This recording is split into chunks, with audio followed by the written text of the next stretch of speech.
Muito bom dia, meus prezados amigos e amigas. Que bom estarmos juntos mais uma vez nessa manhã para partilharmos de alguns momentos da lição da escola sabatina. Essa semana estamos estudando um tema muito especial, envolvendo aí o governo de Deus e a lei de Deus como base de seu governo. Um tema muito importante e controverso, mesmo no mundo cristão atual. Por isso que é importante todos nós buscarmos na palavra de Deus o fundamento para tudo aquilo que nós cremos e entendermos especialmente o papel que a lei de Deus terá nesse final da história. Seja muito bem-vindo aqui no meu canal, que bom ter a sua companhia. Nós agora vamos então a falar um pouquinho sobre a questão da imutabilidade da lei de Deus. Ou seja, a lei do Senhor, ela não pode ser mudada. E por que não pode ser mudada? Porque ela é a base do governo de Deus. Por isso, não pode ser mudada, tá bem? Quero agradecer a você que está comigo conectado nessa manhã. Que bom podemos ter esse tempinho para falarmos desse tema tão importante. Falando sobre a imutabilidade da lei, o fato dela não poder ser mudada, eu queria começar com o texto que a lição trouxe para nós, de Mateus, capítulo 5, versos 17 e 18, onde o próprio Jesus declarou: Não cuideis que vim destruir a lei ou os profetas.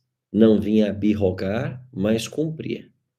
Porque em verdade vos digo que até que o céu e a terra passem, nenhum jota ou um tio se omitirá da lei, sem que tudo seja cumprido. Você está entendendo que o próprio Jesus Cristo é quem declarou de que nada pode ser mudado na lei de Deus e que ele não veio destruir a lei ou os profetas, ele veio para cumprir? A lição trouxe também para nós um outro texto, e eu queria ler com você, que é o Salmo 111, versos 7 e 8, falando a respeito dessa mesma verdade. Salmo 111, versos 7 e 8. As obras das suas mãos são verdade e juízo, seguros todos os seus mandamentos. Permanecem firmes para todos sempre, e são feitos em verdade e retidão. Você vê o Salmo 111, que declaração importante ele está fazendo? Ele está dizendo de que os mandamentos do Senhor permanecem firmes para todos sempre. Ou seja, eles não mudam. E quando nós vamos para Eclesiastes, no último capítulo, capítulo 12, no verso 13, nós lemos, né? De tudo que se tem ouvido, o fim é: teme a Deus e guarda os seus mandamentos, porque isto é o dever de todo homem.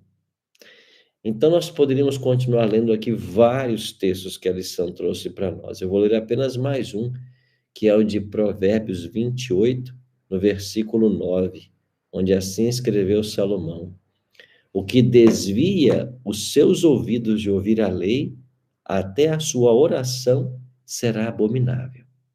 Que coisa! Quando alguém desvia o ouvido de ouvir a lei, até a sua própria oração, ela se torna abominável. Ou seja, é impossível nós buscarmos viver uma vida cristã de acordo com a vontade de Deus, sem entender o papel que a lei tem em todo esse processo. Grande parte da rejeição à lei de Deus, em especial o sábado, nesses dias atuais, se deve especialmente por se duvidar ou se confundir lei cerimonial e lei moral. Nós, adventistas, seguimos os passos dos reformadores que defendiam a santidade da lei. E eu vou ler um texto aqui do livro de John Wesley, O Sermão do Monte.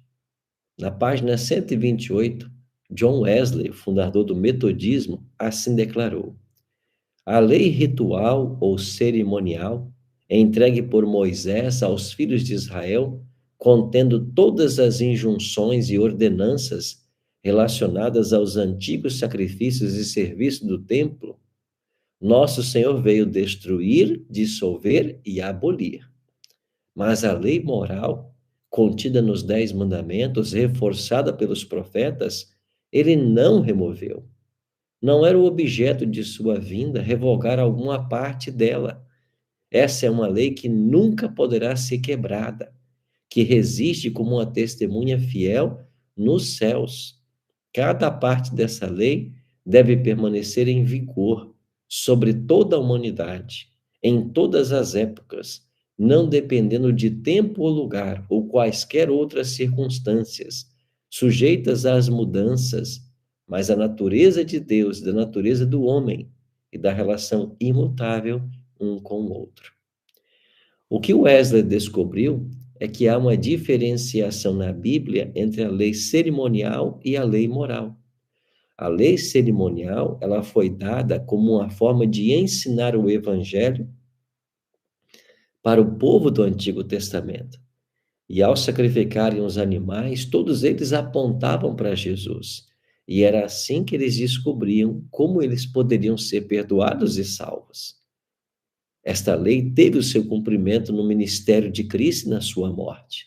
De lá para cá, nós não precisamos mais sacrificar animais, não precisamos mais ir a um santuário físico aqui na terra em busca de perdão. Mas a lei moral, ela sempre foi o fundamento do governo de Deus. A lei moral sempre existiu e sempre existirá. E a lei moral será usada como norma no juízo de Deus. Por isso esse tema é tão importante. E a lição trouxe ainda um texto do grande conflito, falando a respeito dessa imutabilidade da lei de Deus e de ser ela uma transcrição do caráter de Deus. O grande conflito, na página 366, Ellen G. White declarou: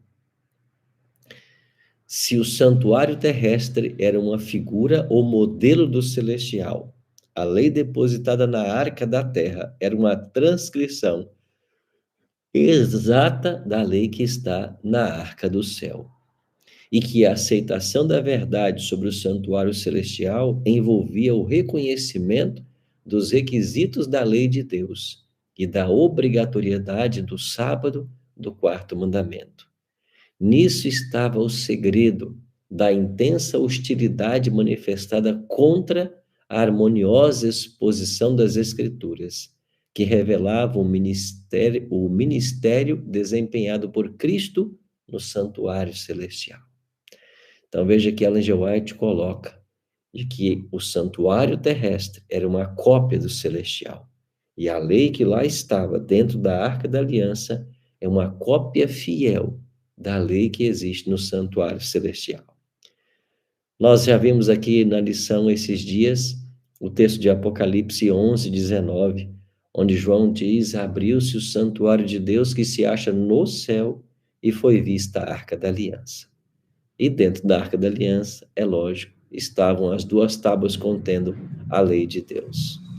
Por isso, meus amigos, essa lei continua em vigência e ela não pode ser mudada, e ela será a norma no juízo divino.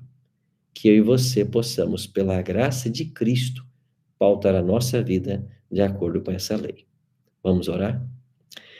Pai querido, muito obrigado, Senhor, pela oportunidade que temos de estudar a Tua palavra e de descobrirmos nela a imutabilidade da Tua lei. E também que esta lei é um segredo para a felicidade humana. Nos ajuda, Pai, pela Tua graça, a vivermos uma vida em conformidade com os princípios por ela apresentados. É a nossa oração, em nome de Jesus. Amém. Muito obrigado, meus queridos amigos, que vocês tenham um dia maravilhoso na presença do Senhor e a gente se encontra no próximo vídeo.